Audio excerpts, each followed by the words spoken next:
Buenos días, señores alumnos. El tema que hoy día nos convoca, si bien está casi al final del sílabus, no deja de ser importante para nuestros pacientes, porque muchas veces o no lo preguntamos o quizás es una pregunta de una segunda sesión con el paciente. ¿Y cuál es el motivo por el cual el paciente trata de no contar el hecho? Es muchas veces por un sentimiento de culpa, por vergüenza, ¿no? O el temor a que sea criticado, en este caso, por el terapeuta o la persona que está en ese momento al frente.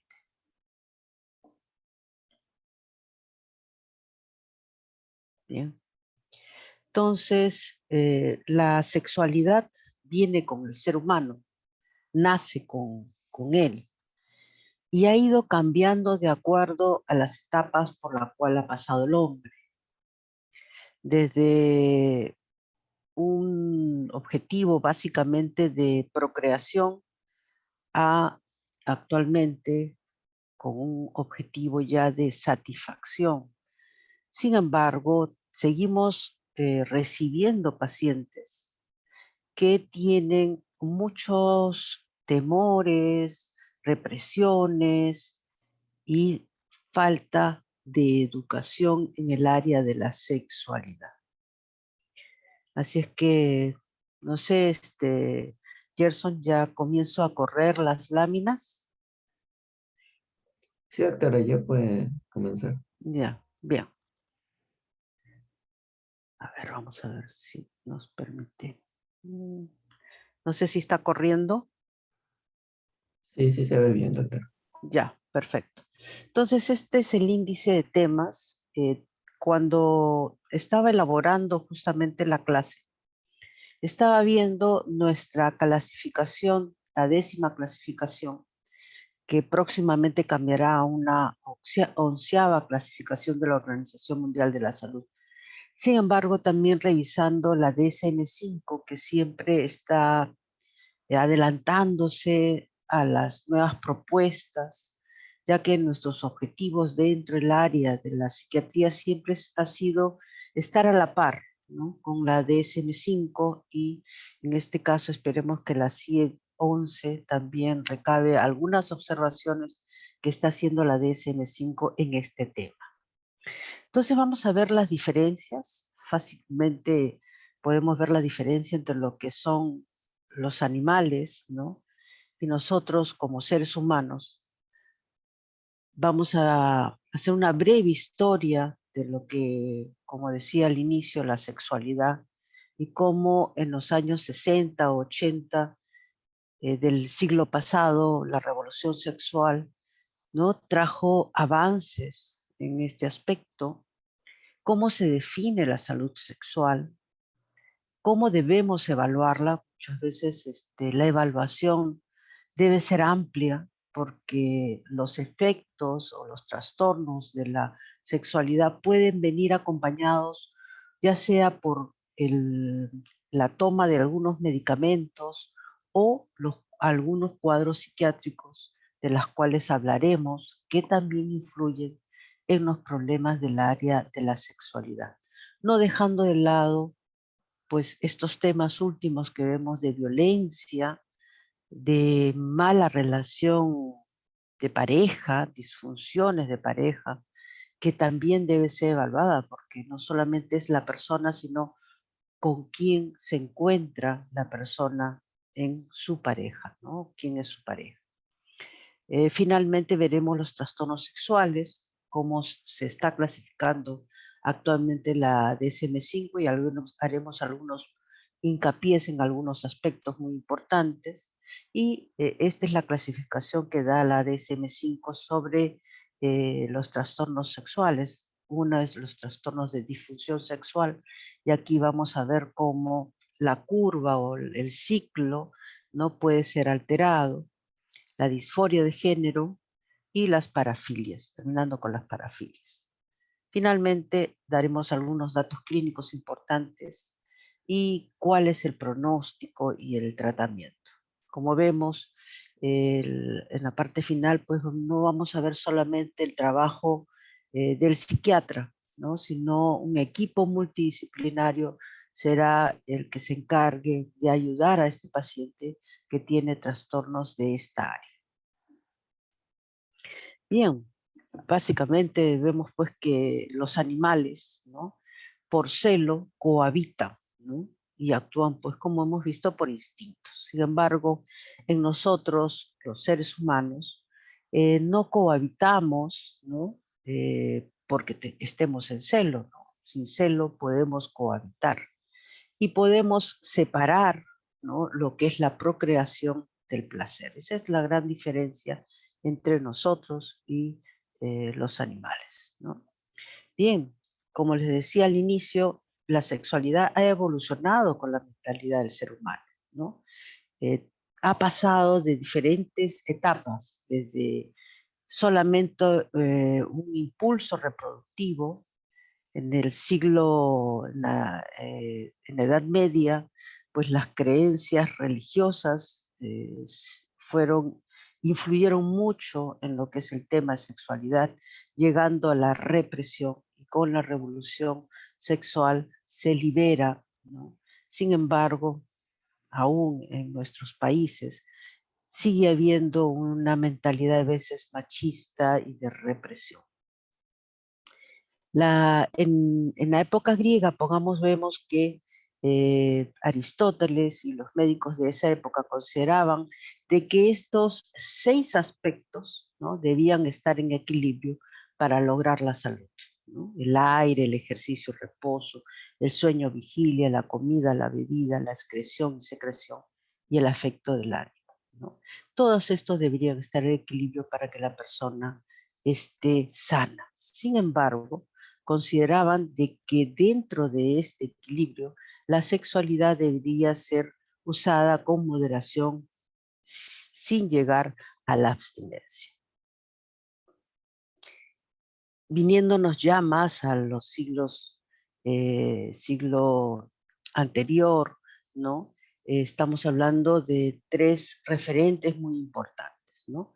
Como hablamos de Alfred Kinsey, ¿no? Que hace un análisis del comportamiento sexual y sienta las bases de la sexología científica.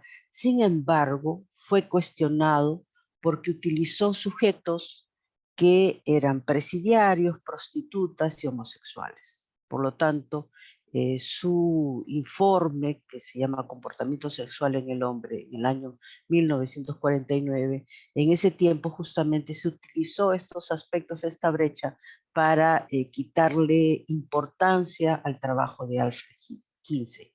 Sin embargo, ¿no? Hay algo importante que él plantea, ¿no? Y define y da gradación, ¿no? Desde un 0 a la persona heterosexual y un 6 a la persona homosexual, considerando pues la bisexualidad en esta gradación. Master y Johnson, una pareja, ¿no? Que comenzó a trabajar justamente desde el punto experimental, ¿no? La respuesta sexual humana, ¿no? Trabajó mucho en ese aspecto de no solamente experimentar, sino sus libros educan mucho en el área de la sexualidad y establecen justamente fundamentos de estos aspectos de la sexualidad. Y no podemos dejar de lado justamente su ciclo sexual, este modelo que cuando veamos la disfunción lo vamos a proyectar, donde vemos pues las etapas del ciclo sexual, ¿no? De la meseta, el orgasmo y la resolución, tanto en el varón como en la mujer, ¿no? Y Ian Fausto Sterling, ¿no? Considera pues que la sexualidad no es algo estable, o sea, nace el hombre y se mantiene así, sino que esta es variable y va a variar en función a lo largo de la vida, en las experiencias que tenga la persona. Entonces, estos 3 referentes son muy importantes y sentaron las bases de lo que es la sexualidad. Como decía al inicio, pues la revolución sexual marcó un hito muy importante porque se comienza a aceptar pues, que el sexo se puede estar fuera del matrimonio, ¿no? Que pueden haber métodos también no solamente de procreación, sino de anticoncepción, que las relaciones sexuales pueden ser múltiples, ¿no? Y comienzan justamente a quitarle los mitos, ¿no? Que crearon solamente represión y temor, ¿no? Que la masturbación no era una enfermedad y que la homosexualidad justamente fue retirada de las clasificaciones de los trastornos mentales, ¿no? Normalizando la homosexualidad, y ya vemos pues que hay diferentes alternativas de la sexualidad. Entonces, esto es, en cierta forma, las bases por las cuales actualmente podemos hablar más ampliamente de este tema también con nuestros pacientes, porque nuestros pacientes muchas veces, después de contar sus síntomas, ¿no? Y le preguntamos, ¿hay algo más que usted quisiera comentar? Entran muchas veces en este tema de la sexualidad a la cual nosotros como médicos debemos orientar y educar muchas veces. Bien, la Organización Mundial de la Salud, así como definió la salud, también ha hecho una definición de la salud sexual, ¿no? Donde nuevamente vemos no solamente los aspectos biopsicológicos y sociales, y acá integra justamente estos elementos, ¿no? Del ser sexual, que sean positivos, porque lo va a enriquecer y van a potenciar la personalidad, la comunicación y el amor. Esta es la definición de la salud sexual. A esto yo creo que no podemos dejar de lado lo que nos dicen Massen, Bannemar y Purto, que hay 3 elementos importantes que deben ser incorporados, que es, además de esta actitud de satisfacción, de tener una actividad de disfrute a través de la actividad sexual y reproductiva, sino que debe haber una ética personal y social importante para practicar la sexualidad. Que los temores deben de desterrarse, ¿no? La vergüenza, la culpa, y eso es muy importante cuando nosotros atendemos a un paciente, ¿no? Que debemos saber escucharlos, ¿no? E invitarlos a que expresen sus temores, ¿no? Que no va a haber una crítica con respecto a lo que nos comenten, ¿no? Y esto es muy importante cuando hacemos una historia clínica en el área nuestra, ¿no? Donde muchas veces, con mucho temor, nos comentan episodios de su infancia, que no estamos hablando solamente de repente de un tocamiento, de una violación, sino situaciones o conductas que han considerado que fueron sumamente reprimidas por la familia, y que al haberlo hecho los convierte o hace que su autoestima sea baja a partir de un episodio infantil.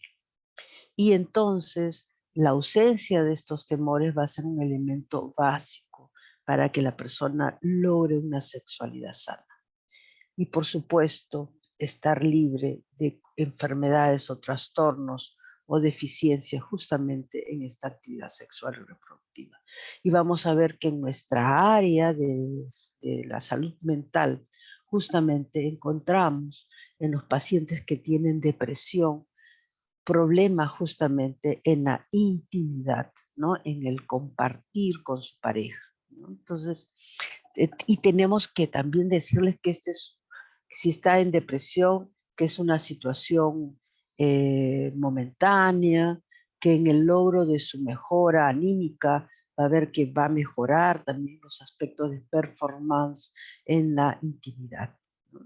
Así es que tenemos que estar muy abiertos a la escucha de estos problemas que pueden entorpecer y hacer que sexualidad de un paciente no sea lo satisfactoria que debería ser. Entonces, ¿cómo evaluamos estos trastornos psicosexuales, ¿no? Como decía, primero, la escucha activa del paciente. ¿Hace cuánto tiempo tiene este problema? ¿Tiene más de 6 meses? ¿Le está causando alguna incomodidad? Puede ser que encontremos además acompañando a esta sintomatología o a esta preocupación del paciente síntomas ansiosos o síntomas depresivos en este paciente. O quizás, ¿no?, nota que ya no puede reprimirse, sino que está en una forma muy activa de sexualidad, con riesgos de tener alguna otra enfermedad. Entonces, tenemos que hacer una escucha activa, ¿no?, de lo que nos demanda el paciente. Además, hacer una exploración física, ¿no? Algunas pruebas de laboratorio van a ser muy importantes, ¿no? Y quizás algunas situaciones que nos llevan a pensar de repente que este problema de sexualidad, de repente de una disfunción, de repente no tiene un asidero solamente en el área sexual, sino de repente hay otros factores quizás hormonales que están influyendo a estos problemas en el área de la sexualidad. Entonces debemos analizar la molestia por la cual viene el paciente. ¿Tiene realmente este paciente un trastorno en el área de la psicosexualidad o hay otros factores que están interviniendo para que tenga estas dificultades? Como decía al inicio, debemos también ver el ambiente donde se desempeña o donde está el paciente. Pongamos, conversaba yo con una paciente hace más o menos 2 semanas donde hay problemas evidentes en la relación de pareja, ¿no? Ella ha cursado ya un cuadro depresivo, sin embargo, los problemas persisten y comenzamos a observar que producto pues de esta pandemia, hace más o menos 2 años, ellos, o sea, la pareja y la familia se tuvo que separar. No pudo mantenerse en Lima, ella con sus hijos, y él se quedó, el esposo se quedó en Lima trabajando. Eso nos llevó a una separación casi de 1 año y medio. Hace más o menos 6 meses, o quizás un poco más, ella decide venirse a Lima ya a vivir con el esposo. Sin embargo, las situaciones económicas persistían. Y comenzamos a hablar, ¿y cómo es la situación económica? Pues ellos, a, como sea, las justas habían podido alquilar un cuarto muy grande, dice ella, en una azotea de una casa, ¿no?, de un edificio. En esa azotea estaba ese cuarto. Había tratado ella de separar el ambiente de la pareja, de los 3 hijos, pero era algo muy provisional, no muy bien realizado, y eso hacía que sus relaciones sexuales se eviten, porque ella tiene una niña, como ella dice, bueno, no una niña, una joven de 15 años, y unos niños de 7 y 9 años. Por lo tanto, no había un espacio de intimidad y de privacidad para las relaciones de pareja. Y estos últimos 3 meses, frente a la exigencia básicamente de ella, van a vivir a otro lugar, dice, un poco más amplio, sin embargo, con las mismas dificultades de no tener un ambiente de privacidad.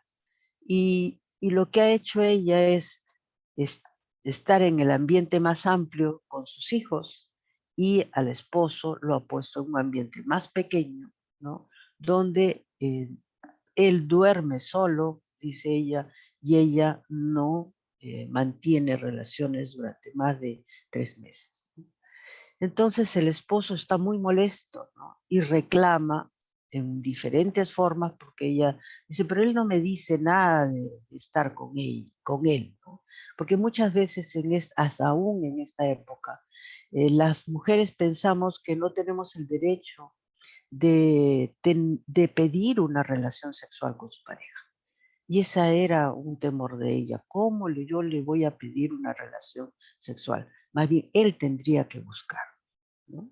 Entonces, debemos hacer un análisis de no solamente la molestia que nos trae la paciente, sino qué es lo que está ocurriendo en el aspecto quizás de casa, ¿no? Como si tienen un ambiente de privacidad, ¿no? Donde puedan ellos compartir pues este espacio de pareja, ¿no?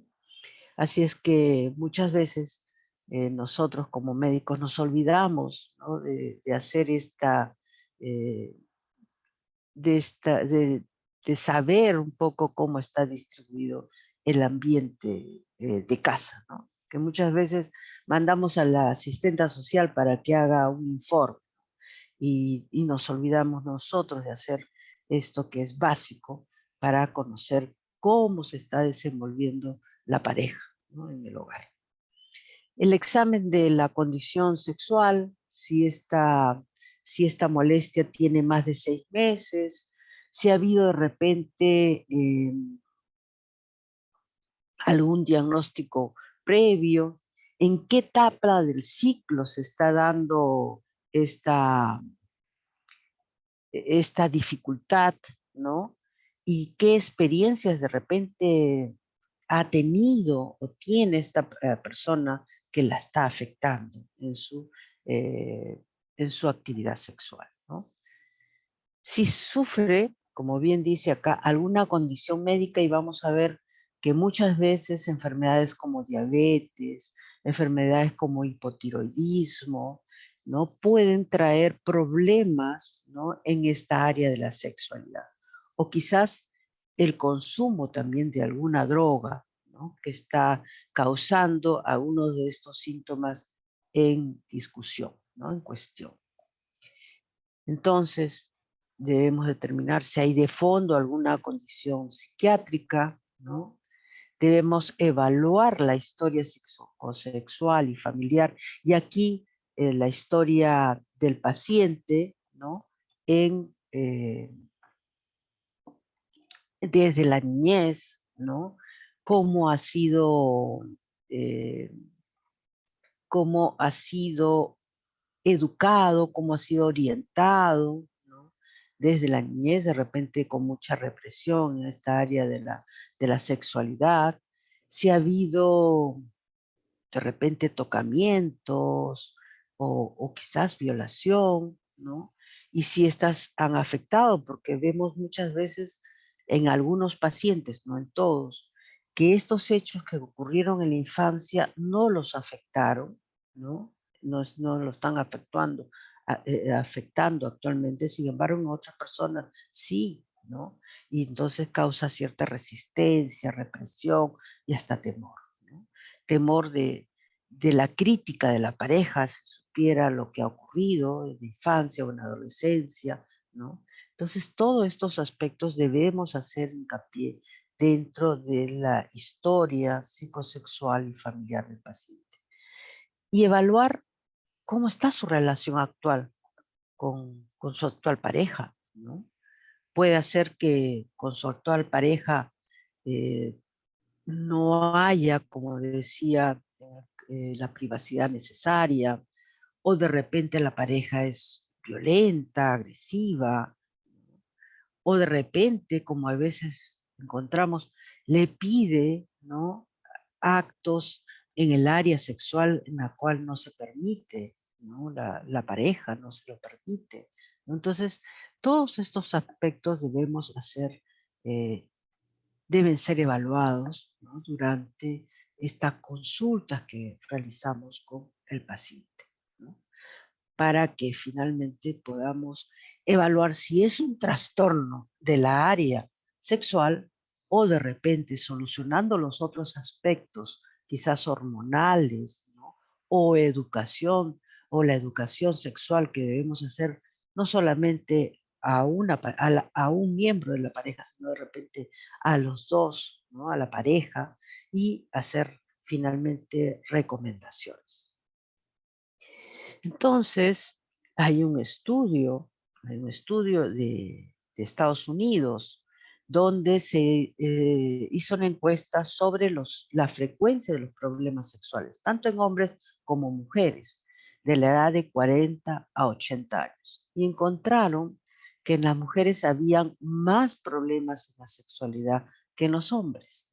En las mujeres se encontró la falta de interés sexual, la dificultad de lubricación, justamente a partir de los 40 años, cuando la mujer comienza la etapa premenopáusica y menopáusica, justamente comienzan las dificultades de lubricación, la incapacidad de alcanzar el orgasmo y el dolor durante el coito, ¿no? El dolor durante el coito muchas veces relacionado justamente por esta dificultad de lubricación que puede tener la mujer después de los 40 años. En el hombre, la eyaculación temprana, ¿no? Dificultades eréctiles como dos de los aspectos más importantes de este 29% de hombres con problemas en los trastornos sexuales, acompañando esto lo mismo que tiene la mujer, falta de interés sexuales, incapacidad de alcanzar el orgasmo. Bien, entonces vamos a hacer una clasificación pues de los trastornos sexuales, y como decía al inicio, lo que vamos a utilizar es la DSM-5, que considero que es un aspecto o una clasificación mucho más moderna y ágil, y en la cual retira muchos aspectos que ya no son considerados trastornos sexuales, ¿no? Entonces, vamos a considerar las disfunciones sexuales, y acá justamente en esta lámina de arriba podemos ver justamente el ciclo, ¿no? que tiene tanto el hombre como la mujer, y lo vamos a ver en una lámina un poco más amplia, y donde dentro de las disfunciones sexuales vamos a encontrar en el varón la eyaculación retardada o precoz, el trastorno eréctil, ¿no? Y luego en la dama, los trastornos orgásmicos femeninos, y también vamos a encontrar trastornos orgásmicos masculinos, y el interés o la falta de interés o excitación, no solamente en el sexo femenino, también lo vamos a encontrar en el sexo masculino, y el trastorno de dolor genitopélvico, que aquí hacer un hincapié que la clasificación, la 10ª clasificación, consideraba la dispauremia y el vaginismo como trastornos que tienen que ver con el dolor vaginal. Sin embargo, en esta clasificación lo juntan. Trastorno de dolor genitopélvico está dentro de la dispauremia y el vaginismo. Ambos me parece una buena alternativa de la DSM-5, porque muchas veces no se pueden separar la dispauremia como el dolor y el vaginismo con la incapacidad de penetración que tiene el varón en la vagina de la mujer, porque tanto en el vaginismo hay también dolor, hay dispareunia. Entonces yo creo que esta alternativa que muestra la DSM-5 creo que es la más adecuada para incluir estos dos aspectos de trastorno en uno solo, ¿no? El trastorno de dolor genitopélvico. La disforia de género, que tiene que ver con la incomodidad que tiene la persona con respecto a su opción sexual, ¿no? El trastornos parafílicos, y acá vamos a ver pues casi ocho temas que rápidamente lo hemos escuchado muchas veces, como el voyeurismo, el exhibicionismo, el frotoidismo, el masoquismo sexual o el sadismo sexual, la pedofilia, el fetichismo y el fetichismo travestista, ¿no? Que son trastornos parafílicos. Bien, entonces, si nosotros hablamos de disfunción sexual, y acá está el ciclo, ¿no? El ciclo de la respuesta sexual, tanto en el varón, ¿no? Como en la mujer, ¿no? Ambos, ¿no? Tienen esta etapa del deseo, ¿no? De la excitación, donde comienza a haber una serie de cambios a nivel corporal, ¿no? Lubricación, tensión. Llega la etapa de meseta, perdón, pasé la etapa de meseta, ¿no? Que culmina con la etapa de orgasmo, ¿no? Acá bien claro nos habla pues que en el varón puede tener un orgasmo, ¿no? Y pasa a un periodo refractario. En el caso de la mujer puede tener múltiples orgasmos, ¿no? Y finalmente pasa a la etapa de resolución. Entonces, este ciclo tiene pues la primera etapa de excitación, meseta y resolución, ¿no? Esta es la respuesta sexual humana normal, ¿no? Sin embargo, ¿no? Para que nosotros hagamos un diagnóstico de un trastorno de este tipo, primeramente tenemos que preguntar cuándo se produce, en qué momento, cuánto tiempo ha tenido esta disfunción sexual. Y la DSM-5 marca muy claramente que debe tener más de 6 meses esta molestia, ¿no? De este trastorno, más de 6 meses, y que cause incomodidad a la persona, eh, que no se encuentre satisfecho de su respuesta sexual, ¿no? Entonces, cuando nosotros queremos hacer el diagnóstico, debemos saber con qué frecuencia ocurre, cuánto tiempo tiene, de repente es en este tiempo de esta última relación de pareja, puede ser que siempre ha tenido este problema, cómo lo hace sentir este problema y si, y si esto está repercutiendo ya sea en su relación de pareja o en su relación social, cómo está repercutiendo. Por lo tanto, puede ser que sea esta disfunción primaria, o sea, siempre ocurrió desde el inicio de su vida sexual, ¿no? O después de haber estado con respuesta sexual normal, ¿no? Comienza a tener estos problemas. Tiene que ver con la situación que está viviendo, ¿no? A veces encontramos que hay mucha tensión laboral, lo cual está repercutiendo en su respuesta o en su salud sexual, ¿no? Si la respuesta, si esta disfunción lo lleva a que hay veces tenga una buena respuesta y hay veces no, ¿no? ¿Y cuándo comenzó esto? ¿A qué edad? Y generalmente estas disfunciones sexuales se comienza entre los 20 y comienzos de los 30 años, generalmente, ¿no?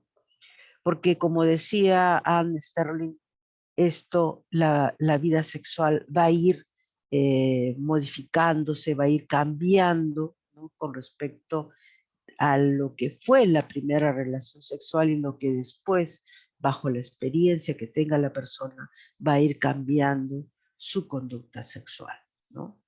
Este problema, esta disfunción, está también causando ansiedad, muchas veces ocurre, ¿no? Esta ansiedad eh, pre, pre-relación sexual, o sea, si va a tener una buena performance sobre su pareja o si la pareja va a criticar algo, ya sea físicamente, ¿no? O su performance de la relación sexual. Por lo tanto, podemos encontrar que en la persona además se añade, además de la disfunción sexual, se pueden añadir síntomas de ansiedad o síntomas de depresión, de tristeza, ¿no? O como dice, o culpa a veces, ¿no?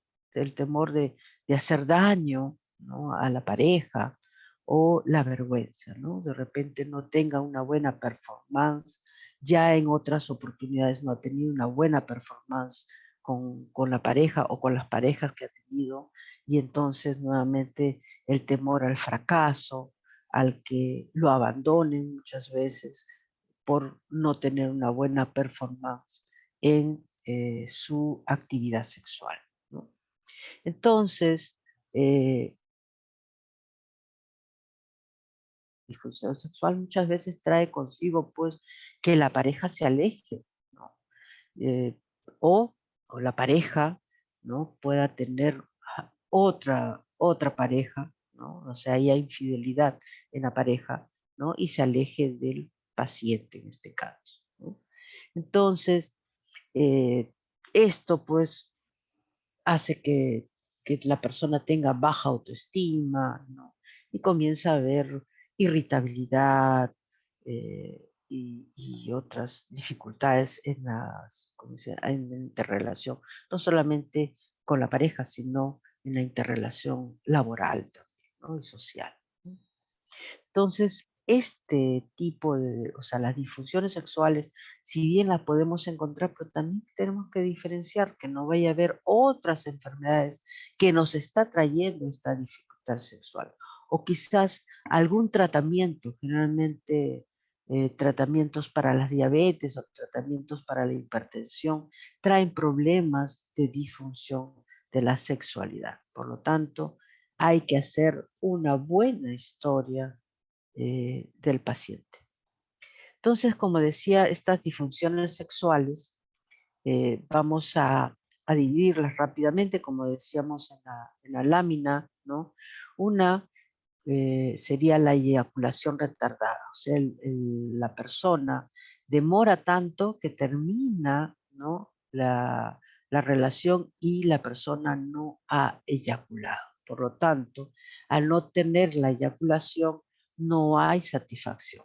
Y esta no satisfacción, como dice, de la persona que no eyaculó y de la pareja, ¿no?, las van a compartir, ¿no? Entonces van a haber insatisfacción en ambas personas, ¿no? Entonces, tenemos que ver si este problema de eyaculación es porque de repente como dice, el hacer una buena performance a la pareja hace de que contenga, ¿no?, la eyaculación, o es que esta persona realmente eh, no tiene, ¿no? Y hay que evaluar si la pareja con la cual está tiene una buena estimulación, ha recibido una buena estimulación, ¿no?, o experiencia sexual, ¿no? De todas maneras, la eyaculación pues va a traer insatisfacción en el caso del varón, ¿no?, y frustración en su relación sexual. Así es que aquí la eyaculación retardada, ¿no?, trae pues consigo la no satisfacción, como decía, del varón. Yo me acuerdo, hacía ya mucho tiempo, cuando recién entró un inhibidor de, la, de los receptores de serotonina, que era la paroxetina, ¿no? Cuando entró la paroxetina, y la deben haber ustedes escuchado en las diferentes clases que hemos dado, la paroxetina es un buen ansiolítico, además de ser antidepresivo, es un buen ansiolítico y se usa mucho en los trastornos del pánico. Y el paciente venía a un control, ¿no?, al hospital, y no, le pregunto, bueno, él venía porque ya venía con una atención privada y le habían dado esta molécula, porque en el seguro no tenemos esta molécula. Esta molécula costo es caro, así que no la tenemos. Y entonces le pregunto, ¿no?, y el señor lo habían orientado de que en el hospital había paroxetina. Y le pregunto cómo le iba. Sí, muy bien, doctora, ya no tengo este trastorno de pánico, ¿no?, muy bien, todo, pero tengo un problema. ¿Y cuál es su problema? Que cuando comenzó a tomar la paroxetina, justamente se retardó su eyaculación. Y eso había traído consigo la molestia de la pareja, ¿no?, de la pareja que estaba en turno con él, ¿no?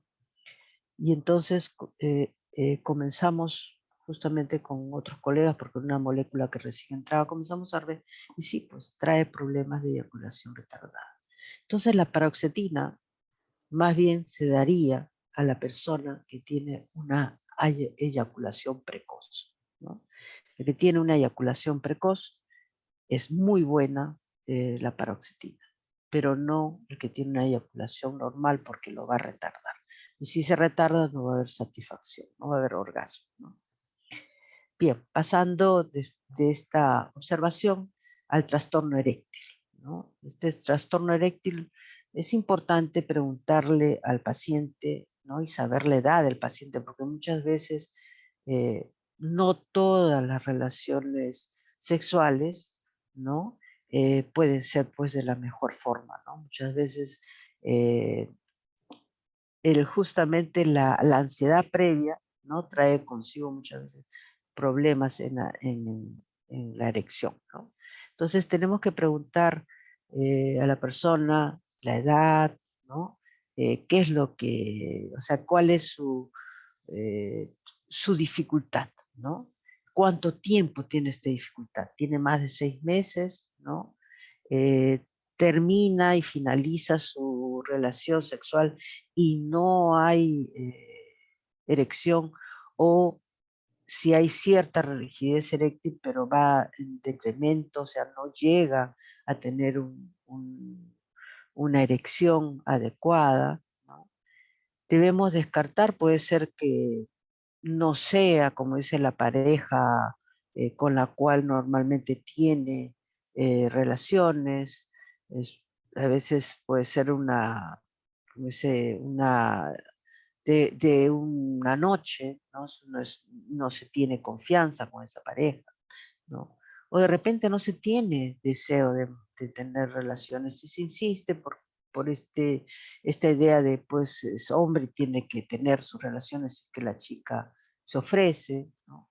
O de repente ha habido un exceso en el consumo de alcohol y por lo tanto no hay erección porque hay alcohol o drogas en consumo y entonces el trastorno eréctil se va a dar, ¿no?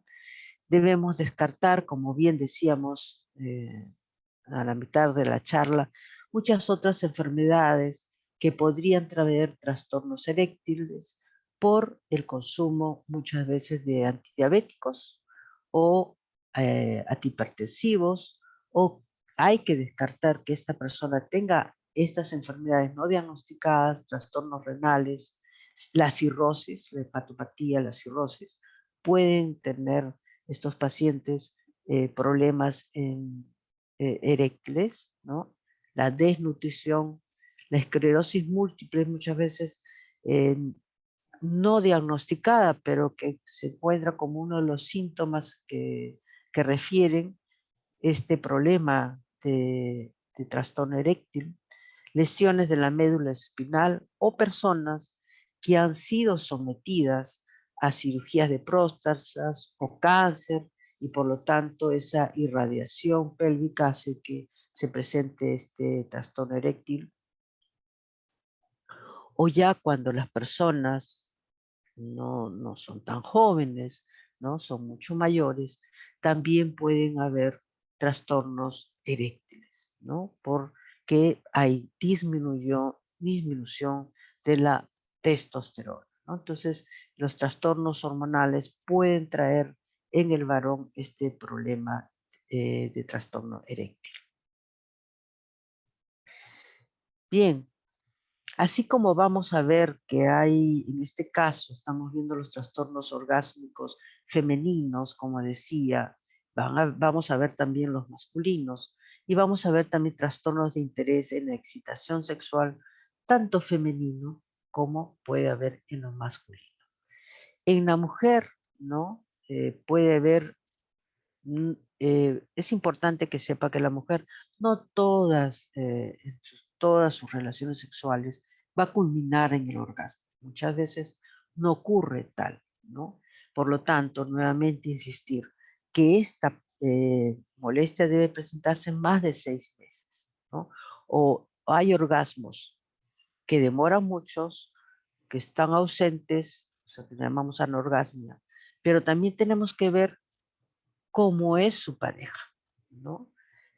Esta pareja con la cual está tiene una buena relación sexual con esta persona. Puede ser que sea producto también de hay una mala relación de pareja y por lo tanto cada relación sexual pues tiene tensión, ¿no? Mucha tensión, ¿no? Con respecto a... Y muchas mujeres más bien simulan haber tenido un orgasmo y no lo han tenido. Y tienen temor de expresarlo, ¿no? Porque vaya la pareja, pensar que, como me decía una paciente, si yo le digo a mi pareja que no tengo orgasmo, que no tengo satisfacción, que culmina mi relación sin satisfacción, va a pensar, porque en alguna oportunidad se lo dijo, de repente estás con otro hombre, ¿no? De repente estás con otro hombre. Entonces, muchas mujeres no reportan estos problemas orgásmicos, no lo reportan, ¿no? Entonces, es importante conocer qué es lo que realmente estimula a la mujer. Puede ser, algunas mujeres se estimulan con la estimulación del clítoris, ¿no? Y se sienten bien, ¿no? Hacen primero la estimulación del clítoris y después hacen el coito, la penetración. Otras mujeres no, se estimulan y llegan al orgasmo por la penetración, ¿no? Vaginal, ¿no? Entonces, este problema del orgasmo es muy importante ver cuáles son los temores que pudiese tener la mujer. Uno, el rechazo a la pareja. Puede ser que tenga temor al embarazarse, por lo tanto se reprime, ¿no? O pudiera tener también un problema de depresión. Los cuadros de depresión, el, el deseo, ¿no?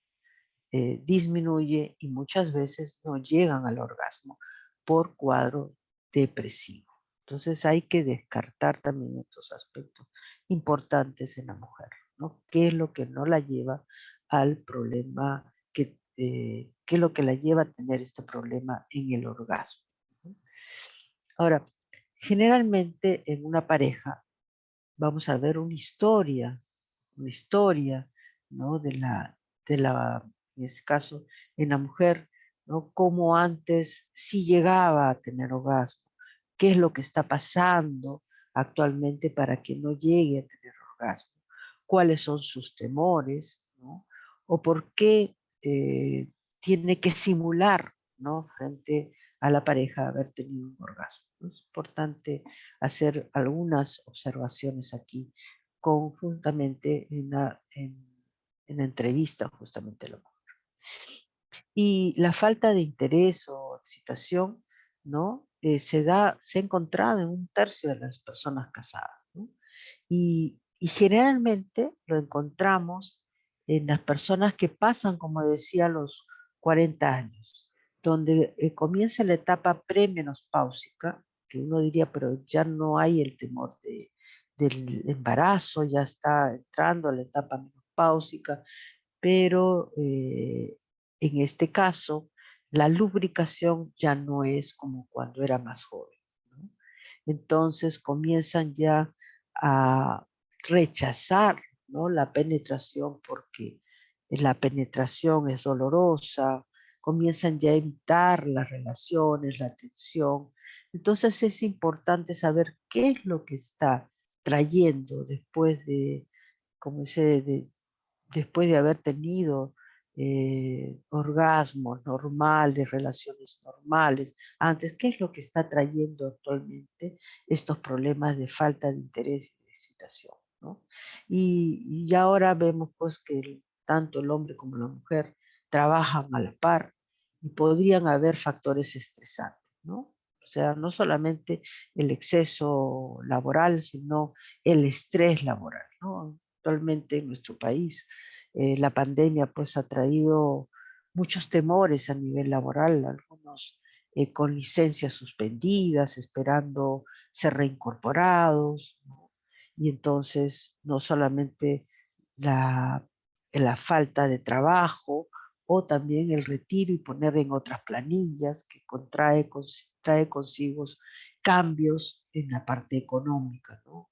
Deudas que se fueron contrayendo y no se puedan contraer porque ha habido este problema de pandemia que ha afectado no solamente a un sector, sino a todo a nivel mundial, ¿no?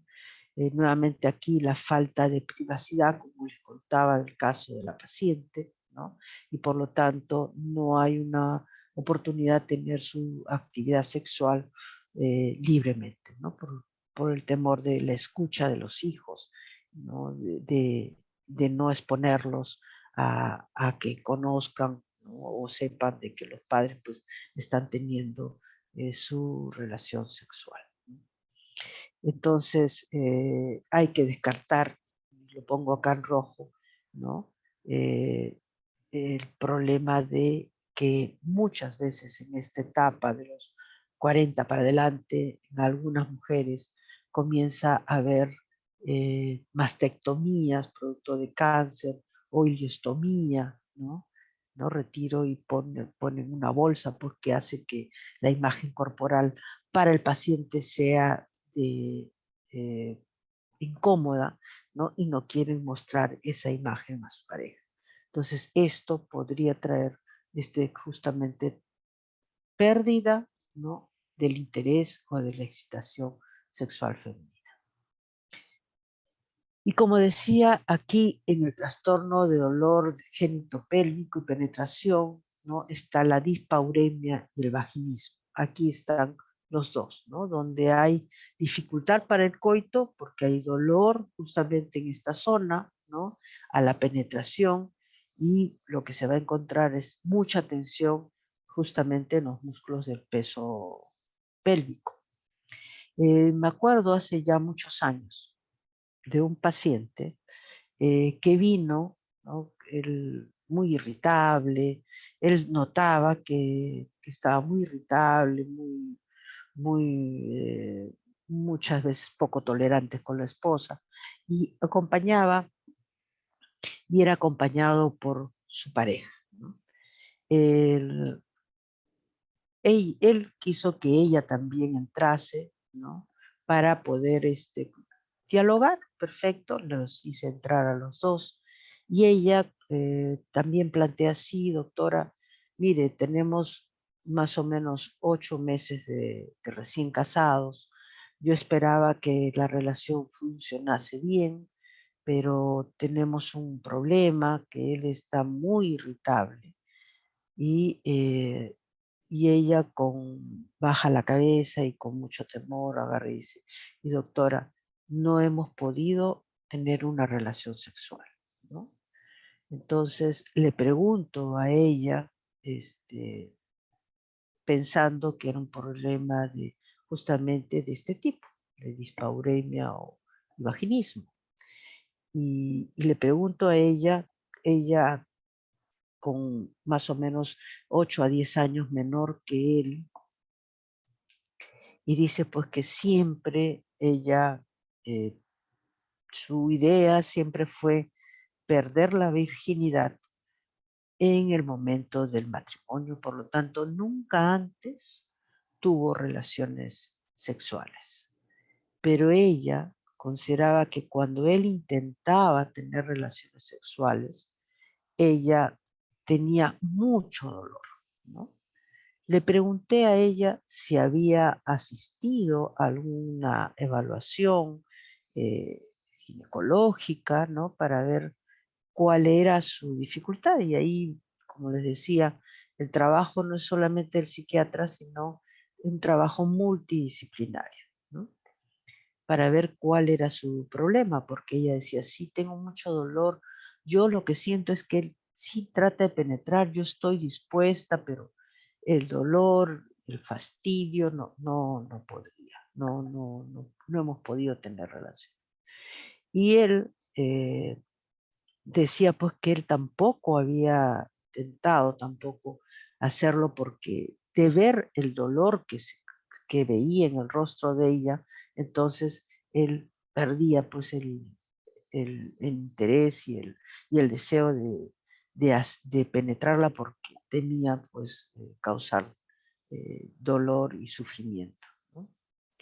Entonces, él decía, pues bueno, yo esperaba ya al momento del matrimonio, mantener nuestras relaciones, pero esto noto yo que me está poniendo más incómodo y más, sí me doy cuenta que estoy más irritable, así no era yo, ¿no?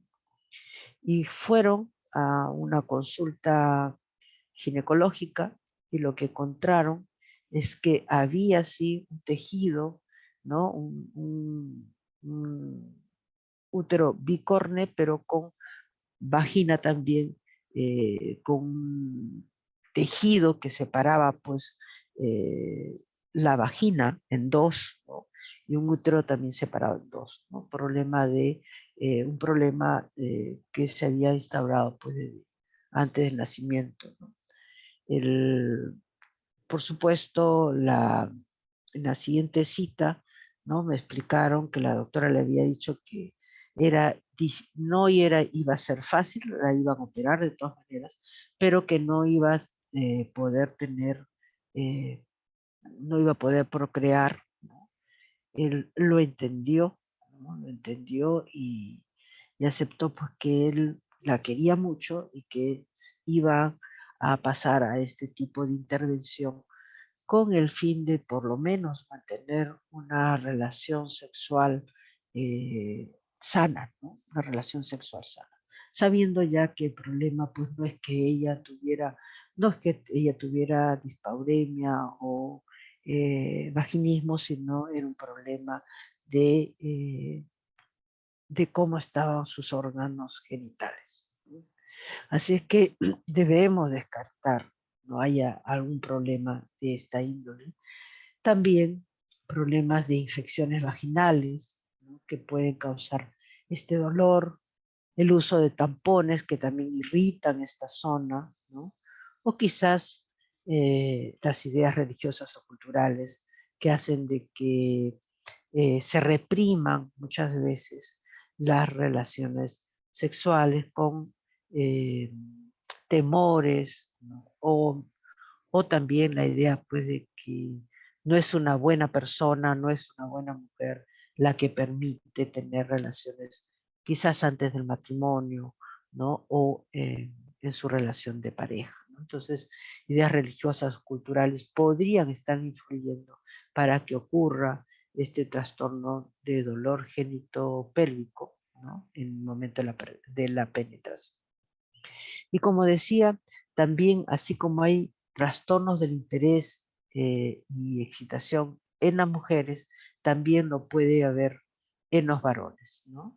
Y está muchas veces esto asociado a problemas que pudiese tener en la primera etapa del ciclo de, de las relaciones sexuales, que tendría que ver en esta etapa ya sea de erección, ¿no?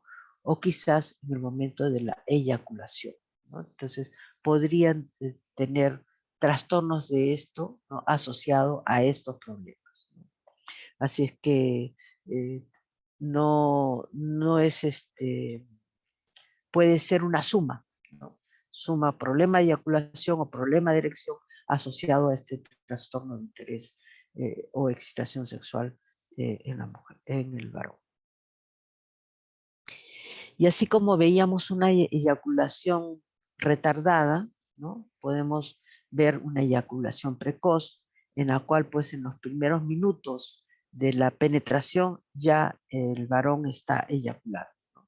Por lo tanto, la mujer se siente cómoda frente a esto, ¿no?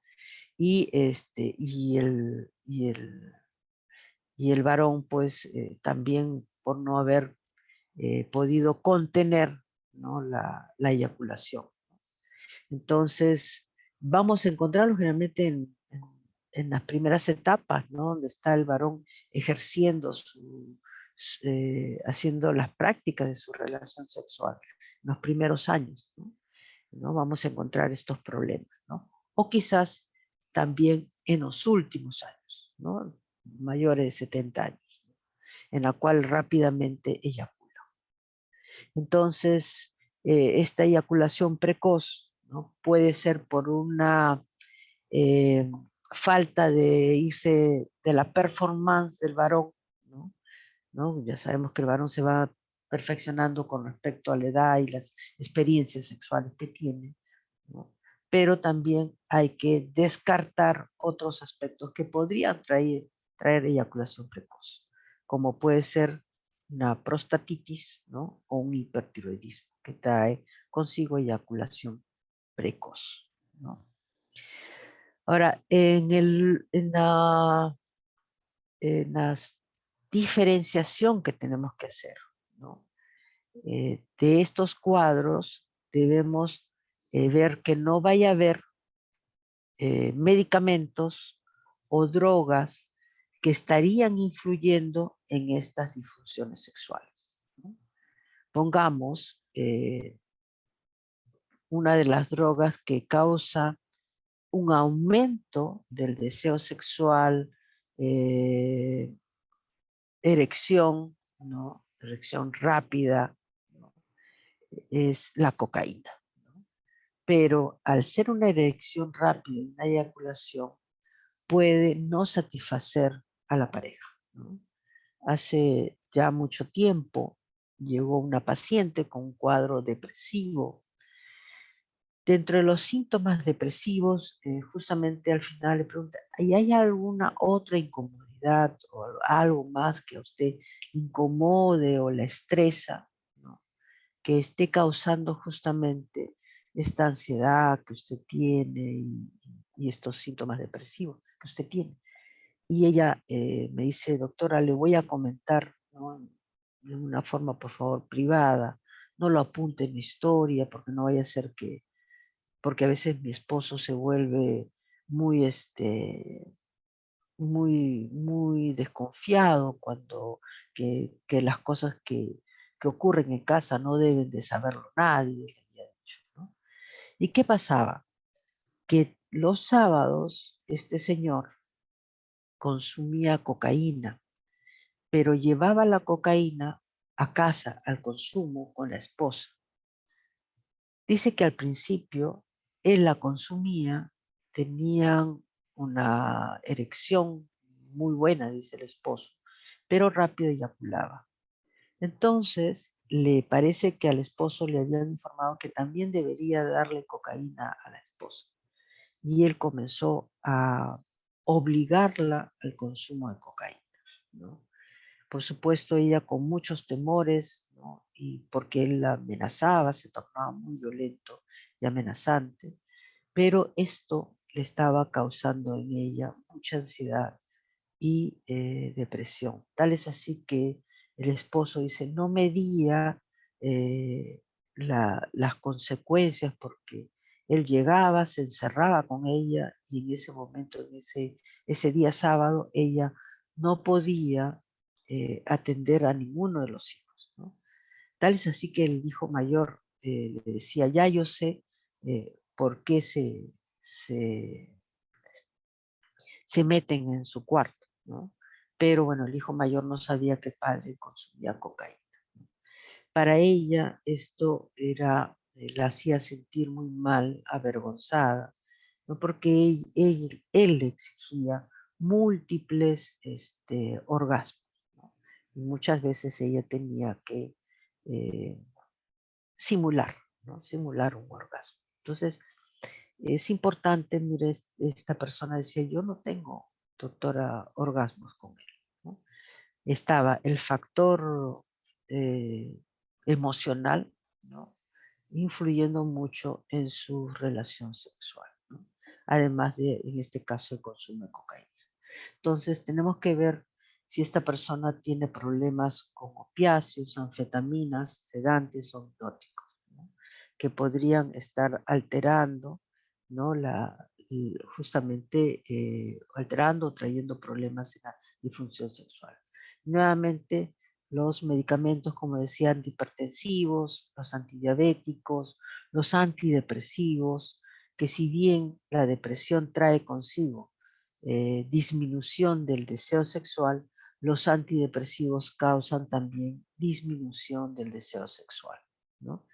En un tiempo, hace muchos años, ¿no? La misma empresa que vendía antidepresivos vendía Viagra, ¿no? Para ellos fue un boom porque vendía antidepresivos y vendía Viagra, ¿no? El Viagra es un estimulante, ¿no?, de la erección, ¿no? Esteroides anabólicos, y ahí vemos los muchachos que consumen para tener, como dice, la mayor cantidad de músculos, podrían traer también problemas de disfunción sexual, ¿no?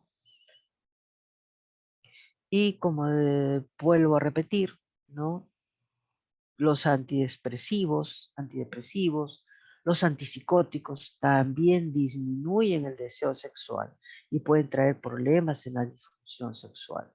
Los barbitúricos, opioides, marihuana y alcohol traen problemas de disfunción sexual. Así que en este rubro, las enfermedades psiquiátricas en las cuales vamos a encontrar disfunción sexual, además de la depresión, vamos a encontrarlos en los trastornos de ansiedad, en los cuadros de demencia y esquizofrenia.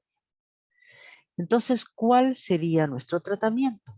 Primero, educación sexual. Yo creo que esto es un factor importante, la educación sexual. Y esta educación sexual muchas veces comienza por nosotros, los médicos. Debemos conocer cómo es la relación sexual normal y poder educar, ¿no?, ya sea al hombre como a la mujer, ¿no?, de los aspectos importantes de la educación sexual para que su performance sea satisfactoria, ¿no? Ya Master Johnson, pongamos, utilizaba una serie de terapias, ¿no? La terapia cognitivo-conductual, en donde se focaliza justamente en que la persona comience a conocer sus áreas, sus sensaciones, ¿no? Muchas veces tanto el hombre como la mujer no conocen, ¿no?, cómo el cuerpo tiene muchas áreas en la cual puedan sentir placer, como son alrededor de los pezones, alrededor de los genitales. Entonces, estas focalización e ir conociendo inicialmente, primero su cuerpo sin mantener relaciones con la pareja, ¿no?, hasta el conocer cómo la sensación que pueda sentir masturbándose, puede ser las primeras etapas de este tratamiento en esta área. Como le decía Master Johnson, su trabajo justamente fue en la educación sexual, ¿no? Educación sexual, ¿no?, en parejas. En el caso de que no haya una suficiente dilatación, ¿no?, en la zona vaginal, porque en el momento de la relación sexual hay una dilatación, ¿no?, natural de esta zona vaginal, ¿no? Se utilizarán pues este procedimiento que es la dilatación de Egar, ¿no? Y cuando la mujer tiene 40 o más años y pues se queja de que ya no lubrica porque hay disminución de los aspectos hormonales, ¿no? Entonces, la aplicación ya sea de estrógenos o lubricantes eh, va a ser muy importante para seguir sus relaciones sexuales, ¿no? Aquí hay un método en el cual lo puse acá en una lámina, ¿no?, donde en este caso, ¿no?, donde hay la eyaculación prematura, ¿no?, la pareja podría sostener perfectamente y presionar, ¿no?, esta zona del pene del varón para evitar la eyaculación prematura, ¿no? Como decía, si esta persona tiene problemas de eyaculación prematura, el tratamiento con paroxetina va a retardar la eyaculación, o la colocación de dibucaína, que es un gel, ¿no?, que disminuye la sensibilidad, podría ayudar mucho para evitar la eyaculación prematura. Como decía, el boom, ¿no? Cuando apareció el Viagra, ¿no? Fue un boom para muchas personas con trastorno eréctil. Ahora no solamente tenemos el Viagra, que es el sildenafilo, sino tenemos también el vardenafilo y el tardanafilo, acá falta la R, ¿no? Que son sustancias que han sido aceptadas para los trastornos eréctiles por la FDA, ¿no? ¿Cuáles son los riesgos? Si bien el sildenafilo es para unas primeras 2 horas, ¿no? El vardenafilo dura casi un día, ¿no? Y el tardalafilo casi 3 días. Sin embargo, los efectos posteriores pueden ser de dolores de cabeza, malestar estomacal, náuseas y dolor muscular, ¿no? Considerar que el Viagra, si bien entró con eh, mucho éxito, sin embargo, está contraindicado en las personas que tienen trastornos cardiovasculares, ¿no? Así es que ahí sí tendremos que tener mucho cuidado con el uso de estos tratamientos, ¿no? Ahora, en los tratamientos quirúrgicos, que pueden ser prótesis o dispositivos al vacío, ya ahí seguro cuando hagan cirugía, que próximamente estarán entrando, podrán preguntar al respecto, ¿no? Con respecto a este tipo de tratamiento que tiene pues sus dificultades, ¿no? Bien, hablemos de sexo y género cuando tenemos que hablar justamente de la disforia de género, ¿no? Considerando pues que el sexo va a estar en relación a los cromosomas, ¿no? Y el fenotipo, el género, ¿no? Que están dados por las características genitales externas y por la asignación social. Sin embargo, la disforia de género, lo que en ACIE-10 se consideraba el transexualismo, tiene que ver pues con este malestar que tiene la persona porque no está congruente, ¿no? Entre lo que tiene como sexo y el género asignado y con lo que es su experiencia, ¿no? Su experiencia o su decisión, ¿no? Su decisión. Y entonces es ahí donde van a requerir eh, ayuda, ¿no? Ayuda para, no solamente ayuda el sujeto, la persona, sino también un trabajo con la aceptación de la familia, porque muchas veces es la familia la que los rechaza, ¿no? Cuando toman finalmente una decisión con respecto a su género, ¿no? Muchas veces este comportamiento comienza desde muy niño, ¿no? En la cual algunos consideraban, Freud decía, lo que pasa es que se han identificado mucho con la madre y no ha habido con ese rol paterno, ¿no? Y entonces tienen comportamientos femeninos. Nuestra sociedad más bien rechaza en el varón el comportamiento femenino y no, en las mujeres no es tanto el rechazo, ¿no? Pero en las mujeres también se da, ¿no? En el caso de, como dice, del sexo femenino, pero que tienen comportamientos masculinos.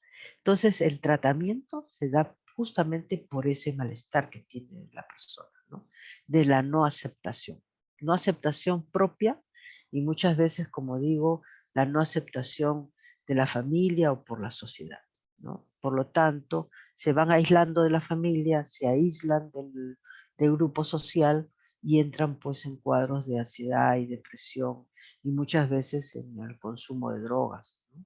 Por lo tanto, son personas que requieren, ¿no? No solamente psicoterapia, sino ayudarlos, ¿no? A la aceptación de ellos mismos, ¿no? Y en lo posible poder trabajar con la familia para la aceptación. Muchas veces estas personas terminan en un suicidio porque no son aceptados, ¿no? Por su ambiente familiar y por ellos mismos, ¿no? Ahora, hay que descartar otras patologías como puede ser el cuadro esquizofrénico, ¿no? Donde el paciente, producto de sus cuadros delirantes, ¿no? Puede tener solamente como, o sea, la voz, ¿no? Que le dice que no es varón, que es mujer, ¿no? Y que muchas veces es producto de estos cuadros, ¿no? De trastornos del pensamiento, ¿no? Hay que acompañarlas a estas personas, por eso decía aquí, el trabajo es multidisciplinario, ¿no? No solamente el tratamiento psicoterapéutico, psicológico, la intervención muchas veces del endocrinólogo para el tratamiento hormonal y del cirujano que finalmente hacen la reasignación de sexo, ¿no? Todavía en nuestro país tienen mucho, ¿no? Mucho que avanzar en este aspecto de aceptación, ¿no? De, de aceptación y evitar que estas personas pasen a tener una disforia de género, como decía, y los riesgos de suicidio a veces son altos. Y las parafilias, que es el uso, ¿no? De que pueden ser objetos, ¿no? Inusuales o partes del cuerpo que causan o que excitan a la persona, que causan excitación, ¿no? Y estas son, o sea, usos a veces, esta actividad repetitiva puede, ¿no? Eh, hacer sufrir a la otra persona o humillarlas, ¿no? Frente a esta actividad que realiza la persona que tiene estas perversiones sexuales, ¿no? Vamos como el exhibicionismo, ¿no? Que lo hacen frente a mujeres o frente a niños. Muchas veces se van y se masturban, ¿no? Frente a los colegios, frente a niños, ¿no? Y esto muchas veces causa trauma pues en los niños, ¿no? Y aquí, como dice la otra persona, pues no ha consentido, ¿no? De observar, ¿no? De sufrir esta situación, ¿no? Estas personas con estas perversiones muchas veces van a tener problemas legales, ¿no? Porque van a ser demandados, ¿no? Y muchas veces consideran pues que esta conducta no es anormal para ellos, ¿no? Y que ellos alegan de que lo que pasa es que no los entienden, ¿no? No los entienden, que esa es su preferencia sexual, ¿no? Que puede ser el froturismo, ser frotarse, ¿no? Frotar a una persona pues, que no le da el consentimiento de hacerlo, ¿no? Y algunos, ¿no? Pueden sentir vergüenza y culpa, ¿no? Y por lo tanto entrar en ansiedad y depresión, ¿no? Pero generalmente encontramos estas parafilias al inicio o sea, son jóvenes, generalmente gente joven, más frecuente en los varones, es mucho más frecuente en los varones, ¿no? Y donde se encuentra pues mucho la inmadurez emocional, ¿no? Algunas de estas personas que tienen estas conductas parafílicas no tienen problemas conyugales, ¿no? Y, y tienen algunos, ¿no? Tienen sus actividades sexual con su pareja, ¿no? Normales, ¿no? Por lo tanto, algunos no tienen estos problemas conyugales, pero muchas veces cuando la pareja conoce de esta conducta parafílica, pues los abandona, ¿no? Se separan de ellos. Bien, dentro de estos trastornos parafílicos ya vemos el exhibicionismo, que es la exposición de genitales, muchas veces masturbándose frente a menores de edad, ¿no? El voyeurismo es observar, ¿no? Ya sea conductas a veces de relaciones sexuales o observar cuerpos desnudos de otras personas sin que estas personas se enteren porque esta persona está haciendo tiene esta conducta de voyeurismo, de observación, o frotteurismo, que generalmente pues lo vemos en lugares donde hay mucha gente, en los micros, en estos movilidades donde la persona sin consentir pues son tocadas, frotadas por un una persona que tiene estos problemas parafílicos. El masoquismo sexual, ¿no? Que es infringirse dolor o sufrimiento, ¿no? Y el sadismo es infligir pues dolor y sufrimiento a los demás, a otra persona, ¿no? Ya sea con látigos o auto castigándose, masoquismo, auto eh, castigarse con látigos, ¿no? O cosas que causen dolor. La pedofilia es esta perversión de usar justamente niños púberes menores de 13 años, ya sea para tocarlos o para tener, o sea, penetración, ¿no? Penetrarlos. Generalmente se dan de varones hacia niñas pequeñas, ¿no? Que usan para este tipo de desviación sexual, ¿no? Y el otro es el fetichismo transvestista, que es uso de objetos inanimados o partes, ¿no? de, de puede ser, me acuerdo, hace mucho tiempo, ¿no? Había un paciente que le encantaba, ¿no? Que llegaba a una satisfacción sexual viendo pies desnudos y por lo tanto en el verano le encantaba ver los pies de las damas. Y muchas veces él decía, se enamoraba de la chica, no por la parte física, ¿no? De la chica, sino por los pies, ¿no? Y eso es lo que le causaba excitación. Entonces, partes, como dice, no genitales, ¿no? Que le gustaba observar. O también algunos usan, ¿no? Algunos objetos eh, para usar, ¿no?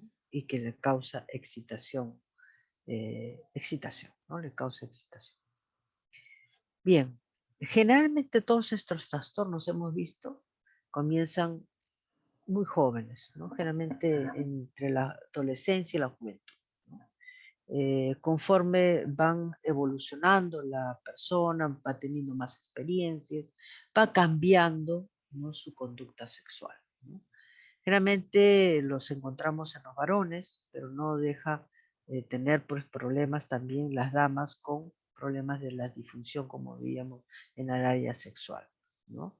Lo podemos encontrar en personas heterosexuales.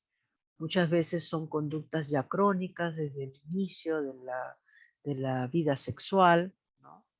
Eh, en el exhibicionismo podemos encontrar personas con cuadros esquizofrénicos, podemos encontrar este tipo de parafilias, de exhibicionismo, ¿no? Y también en las personas mayores con cuadros demenciales, ¿no? Tratamiento, generalmente la terapia cognitivo-conductual, que tiene con el objetivo de reducir esta conducta, ¿no? Debemos mejorar las habilidades sociales, porque generalmente estas personas tienen problemas de interrelación, ¿no? Y ver si algún tratamiento farmacológico podríamos darlo. Ya hemos repetido, creo que esta es la tercera vez, en las eyaculaciones donde son precoces, podríamos usar la paroxetina o también podemos ayudar a reducir el impulso sexual, ¿no? Reductores de la testosterona, en el caso de los parafílicos, ¿no? Que pueden reducir este impulso sexual, ¿no? Y muchas veces reducir las fantasías y evitar pues la disfunción eréctil, ¿no? También la naltrexona, que se usa también en el control del consumo de alcohol, se puede usar para minorar justamente las fantasías y conductas parafílicas, ¿no?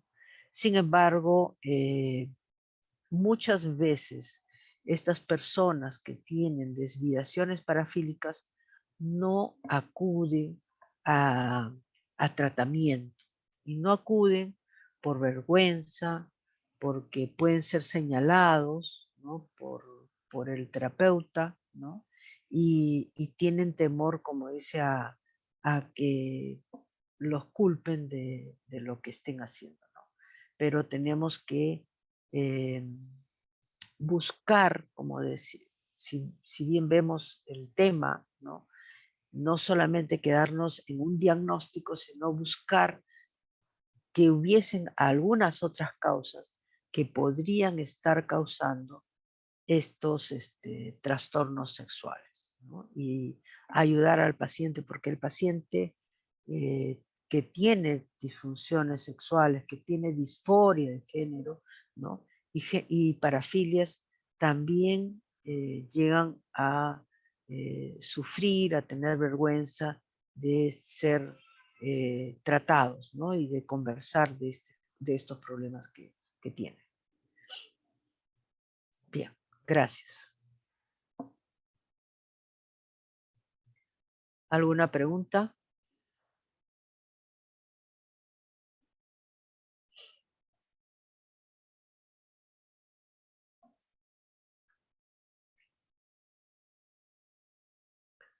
¿Alguna pregunta? Muchas gracias, doctora. Vamos Sí. a esperar si un compañero tiene alguna pregunta. Ujú.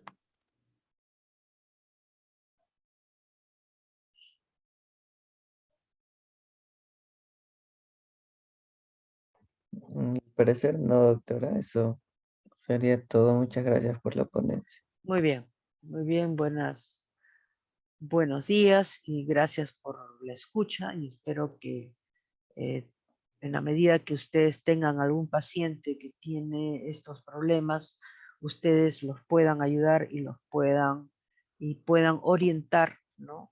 Porque el paciente con esta patología sufre mucho, ¿no? Sufre no solamente la persona, el grupo social o la pareja puede también sufrir problemas, ¿no? Como decía, pongamos este señor que consumía cocaína y la obligaba a tener relaciones en esas circunstancias. Entonces, hay una situación, ¿no? que conlleva, como bien dice, ¿no? A ver no solamente al paciente, sino a su entorno familiar.